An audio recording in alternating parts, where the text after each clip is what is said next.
Your statistics professor taught you the bias variance trade-off.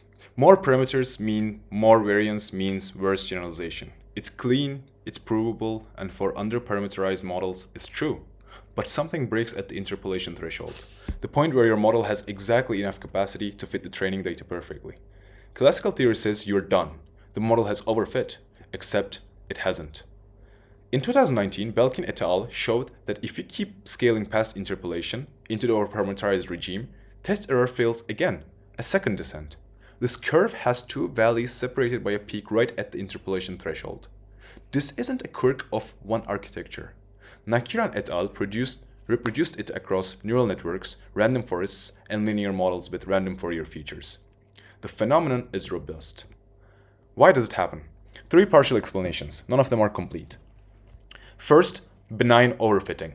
Bartlett et al. Showed that the minimum norm interpolating solutions can generalize when the covariance spectrum of the data has a particular structure, specifically when signal concentrates in a low-rank subspace and the remaining directions are high-dimensional noise.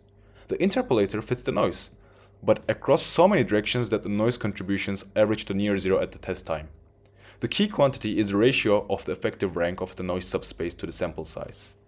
Second, implicit SGD bias. Zhang et al. Established that overparameterized networks can fit arbitrary label permutations, so classical capacity-based bounds are vacuous. The generalization must come from somewhere else.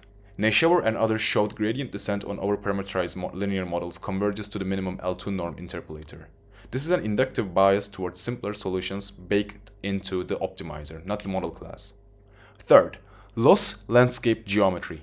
Keskar et al. Showed that sharp minima generalize worse than flat ones. In overparameterized models, the loss surface has a higher density of flat minima. SGD finds them more reliably, but this interacts with the first two explanations in ways that aren't fully characterized. Here's what makes double descent theoretically uncomfortable. We don't have a unified framework. The benign overfitting results rely on linear or kernel models with specific spectral assumptions.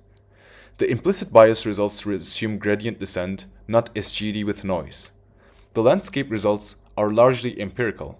None of them fully explain the phenomenon in the deep, nonlinear stochastic setting where it most matters. We are running some of the most consequential infrastructure on Earth, models we can fully explain. Double descent isn't a bug. It's a window into how incomplete our theory is. If that bothers you, it should.